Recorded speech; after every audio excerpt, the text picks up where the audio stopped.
I wanted to give you a quick update on the NEMA side of the house as far as grants are concerned.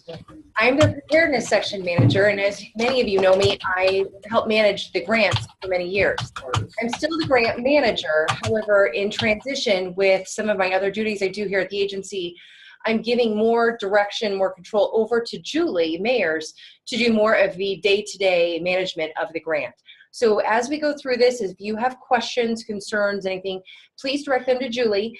Julie and I have been working very hard closely with the Public Policy Center to tailor this to more of what you asked for throughout the last fiscal year. Many of you were very pleased to see what we did last year, and there were some bumps in the road. We understand things that we could have done a little bit better, been a little bit more transparent, and what you'll see today is where we have enacted those, and we've actually implemented those, hopefully for the better. We can only go up from here. So I'll turn it over to Julie to walk you through the process. And as I stated, if at any time you have any questions, please let us know. The presentation you are about to see today will be sent out to you. You'll have it electronically. That way you can write notes all over later on if you want it when you're in your SME groups or in your group. So Julie, I'll turn it over to you. Okay, good afternoon, everyone. Let's get started.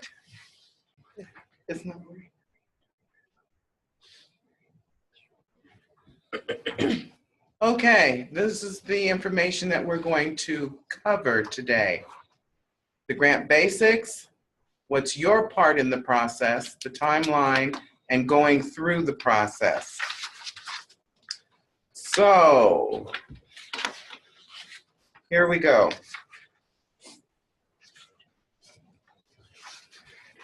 This grant is to build and then sustain the core capabilities that address our high priority gaps that are identified in the THIRA that we attended in October. I will send out a list of the gaps that were identified to those of you that are applying for grant funding. Anyone else that might be interested, let me know. But this is what the grant is supposed to cover. Its main emphasis is on terrorism, as we all know. Each year since 2014, we have received $3,734,500. That is the baseline amount in 23 states, territories, and Commonwealth. Project requests that came in for 2015 were in the neighborhood of almost $5 million, as you can see. In 2016, it was roughly $4.5 million. So as you can see, we were over. We were over the amount of the entire grant. You should know that the grant is divided in two parts. 80% of it is local funding, and 20% is state funding. Out of the 80%, 25% is carved out of that for law enforcement. Out of the state share, or their 20%, 25% is carved out for the Fusion Center.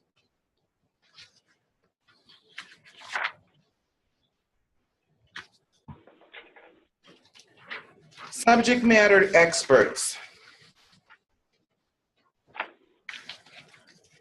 I know that you guys haven't met as yet, but this kind of outlines the purpose, how the groups were chosen, and the areas that will be covered during the IJs.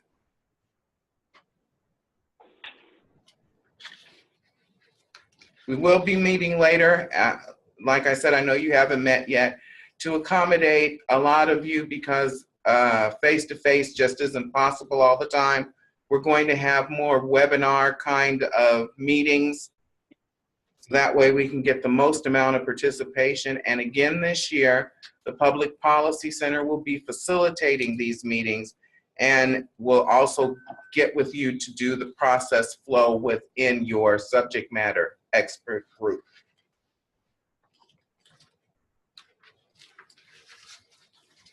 So as a subject matter expert, it is your responsibility in the process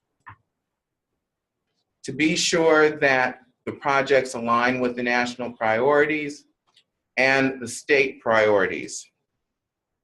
You need to know that as of now, there are only 7 of the PET regions that have their own THIRA. The 8th one is beginning work on their THIRA this year. So they will be required to go along with the state's THIRA results.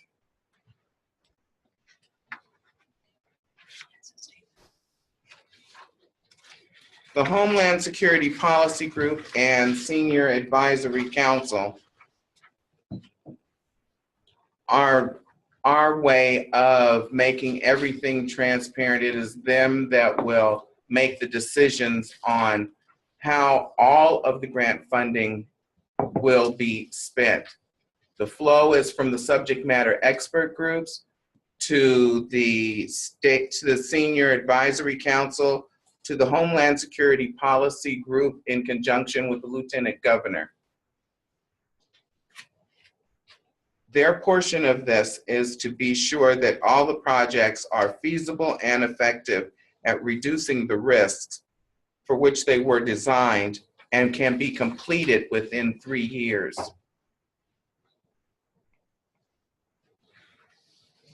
So, the SAC and the policy group do have options.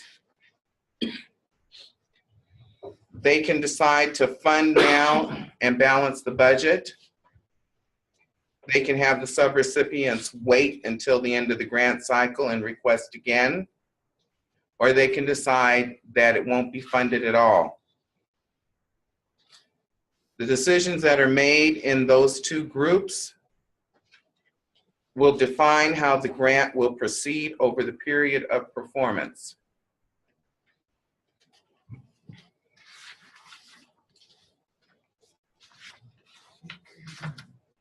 Currently, this is our timeline.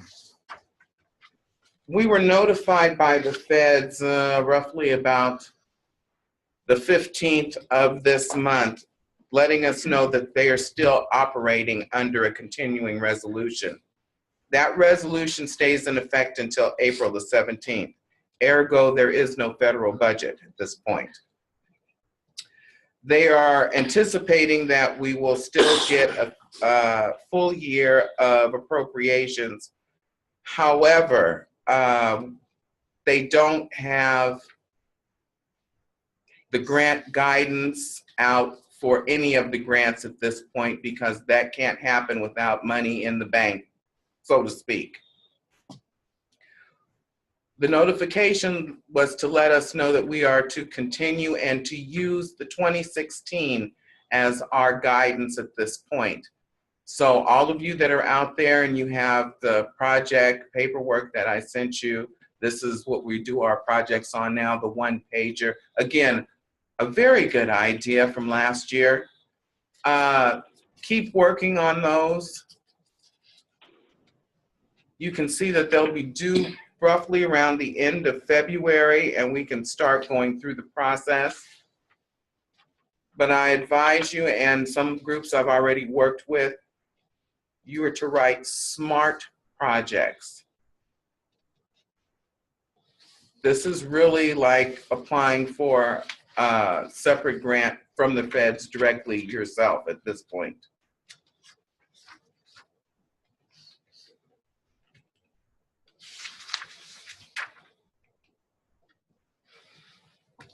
So the January refresher presentation and Q&A, we can do the Q&A in just a couple of minutes. This is the refresher. You can kind of see how we've laid it out at this point. Again, the Public Policy Center will be facilitating the process for us again this year. We don't have any, this is the date in stone at this point. That'll be coming within the next 2 to 3 weeks. So you'll be informed then. For the SAC and the policy group, again, this is the refresher, Q&A after. In April, when we do, and like I said, there is no definite date yet in April, so stay tuned. When we do the IJ workshop, the workshop will take place in the morning, and then the SAC and policy group and Lieutenant Governor meeting will happen that afternoon. Try to keep it to one day as requested because travel is something else for a lot of folks. Again, this will determine the projects and the budgets for the period of performance for the 2017 Homeland Security Program.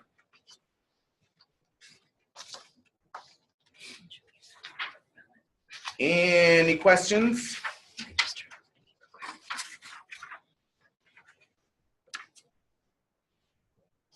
They hear me?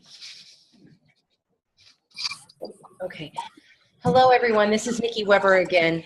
I know that many of you have been working on your projects and developing your projects. And I would like to stress again, please, we heard you loud and clear.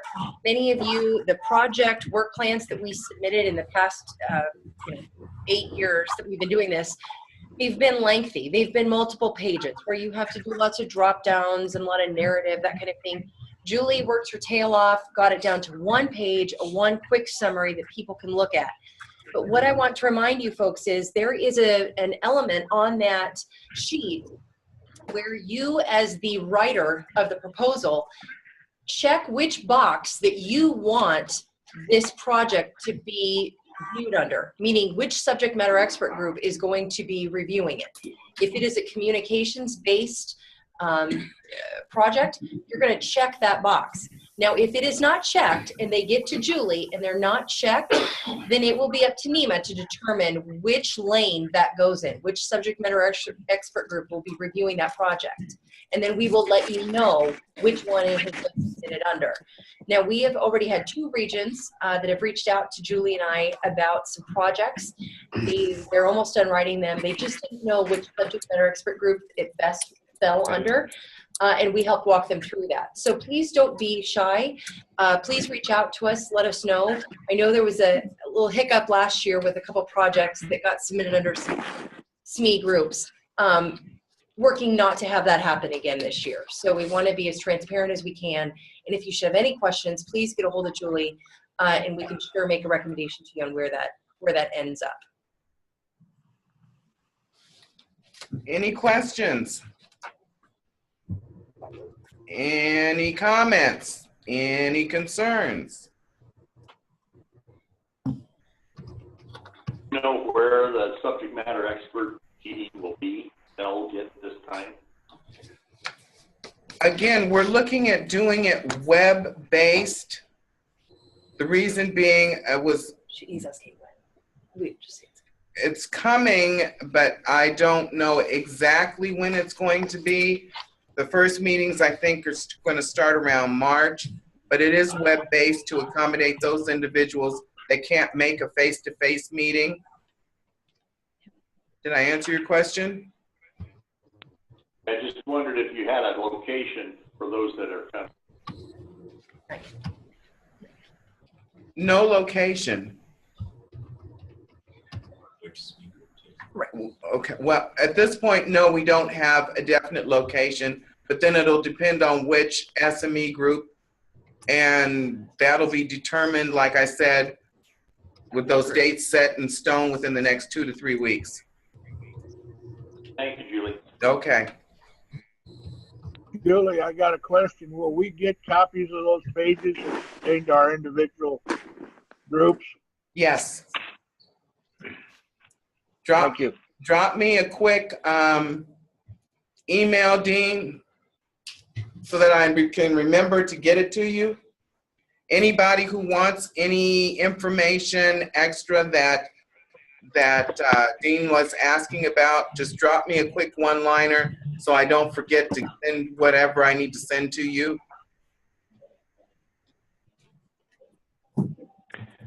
Julie? Yes, Joe.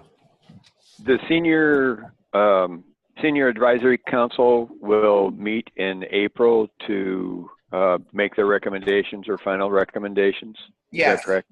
All right, thank you.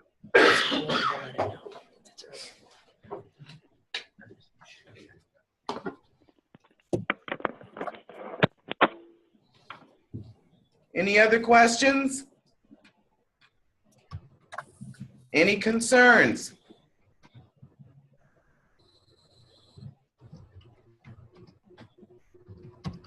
One other thing I would like to add, folks, I know last year there was some discussion and questions regarding after the SME groups make their recommendations of what they would like to see move forward to the Senior Advisory Committee.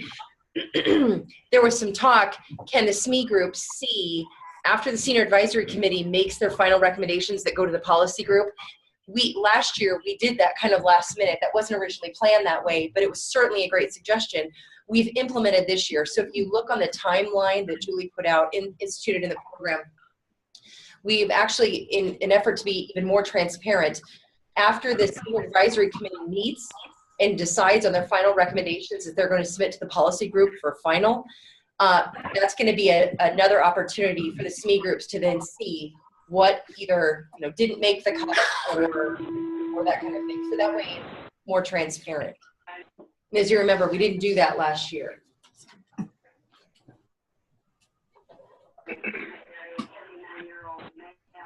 Okay. Yeah.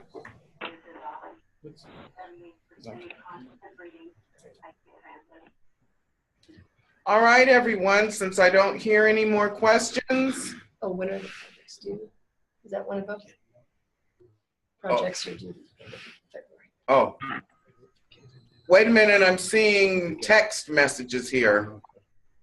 The projects will be due at the end of February. That's one question. I can't see the other one. Yeah, there's one. We'll need to send the FIRA to Tri-County. Okay. Yes, sure can. Anything else? No. Okay. Thank you, everybody. I your time.